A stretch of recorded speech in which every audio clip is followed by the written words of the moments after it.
I have a condition called POTS, which stands for postural orthostatic tachycardia syndrome, and it basically means that my autonomic function system in my body is faulty. So in a normal person, when they're upright or they're standing, they can regulate their own heart rate and their own blood pressure, but my body doesn't. So my heart rate rapidly increases and my blood pressure drops, and that causes me to black out quite frequently on a daily basis. I got diagnosed with that at about 16, 17. It wasn't too bad to begin with, it was manageable. I was blacking out not too often, but then it started happening more and frequently.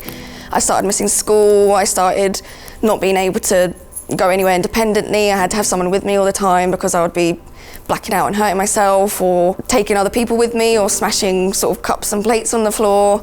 So it was quite dangerous for me to be alone with a condition. You know, I didn't think I was going to have any kind of future, because not being able to be by yourself at any time or go out independently, having to be babysat at like 22, 23. I was watching my friends, you know, graduate university, get full-time jobs, move out, get married, have babies, and I was just kind of in this childlike state. I wasn't going forward anywhere because this horrible condition kind of had me shackled to this stage of my life, and it wasn't a good time to be in, really. So I had 1 year at university, but then my blackouts started getting worse and worse and worse, and I kind of had a chat with the university, and we decided that it wasn't really safe for me to be there because I was studying animal science, so I was in the labs, I was using scalpels, I was using chemicals. It really wasn't safe for me to be there anymore. But luckily, I had found out about medical detection dogs at the time, and I was just started my application process, and they kind of came just in time, really. I heard about medical detection dogs by watching an episode of Supervet, actually. They were treating a epileptic alert dog, and I got me thinking, like, oh, I wonder if there's dogs that kind of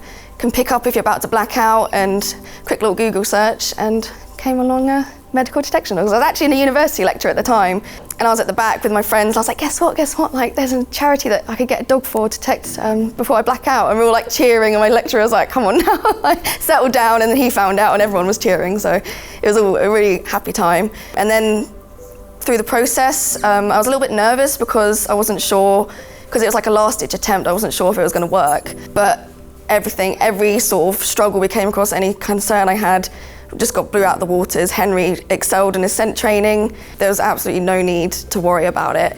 But the one thing that I do remember about the process was when I first met Henry. It gets me a little bit teary every time, because, you know, you get told, don't think that the first dog you're going to meet is going to be the first, you know, the one dog for you. But luckily he was for me, and we met, and I was like, I don't want to let this dog go. Like, I just felt that really strong connection with him to begin with, and we met a few more times, and then I was like, absolutely 100% he's one for me.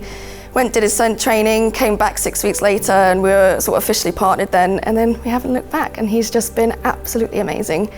He hasn't missed an alert since we've been partnered together. He's allowed me to finish university. I graduated this year, and it's just been like completely life-changing. He's opened up all those doors that were originally closed, and I couldn't be more thankful to him. So when Henry did his training before we were officially partnered, he had to do a scent training. So I had to take breath and sweat samples every time I had a blackout or an episode.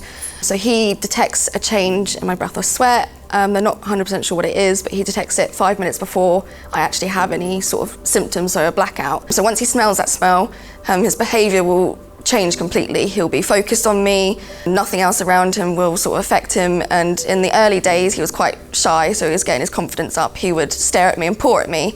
But I obviously missed those alerts, because it's quite easy to miss them when you're out and about. And he escalated that to jumping up at me. So his main way of alerting is by jumping up at me, so it's really hard to miss. So I can sit down and have my episode calmly and comfortably and safely, and 5 minutes is plenty of time to just get to a chair or sofa or just sit down in a shop. It's completely different to how I was living my life before. Before I had Henry, it was a lot of drama and a lot of chaos when I had my episodes, because I would just pass out instantly, and I took displays out in shops, I'd hurt myself, it would be a big drama. But now with Henry alerting me, most people don't even realise what's happening, because I can take myself off to a calm place, and if someone does walk by, they may ask if I'm okay, if I need help, but most of the time it's very calm and relaxed. But when he does jump up in public and people around, they'll be like, oh, what's he doing? I was like, oh, he's alerting to a blackout. And they're like, what? He knows that you're about to black out? And I'm like, yeah. And they're like, wow, that's amazing. Like, people are just blown away. Like, I've had people close to tears sometimes when I tell them what he does, because they're just like, how could this wonderful little boy here like detect such a important and life-changing thing, but he does, and he does it 100% perfectly.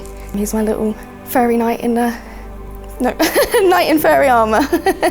I never thought that I would even be able to finish my undergraduate degree before Henry, but now that I've graduated that, hopefully next year I'm going to apply for a master's degree, and then hopefully, if that works out well, I'd like to do a PhD, but we'll see how it goes. But it never would have been possible to do a master's if Henry wasn't there. Like, I'm looking at all sorts of things and not even crossed my mind that I might be too in danger to do it. The future's definitely a lot brighter now. Like, I feel like I can sort of conquer anything now that I've got Hen with me. I couldn't imagine my life without Henry. It wouldn't be a life without Henry, pretty much.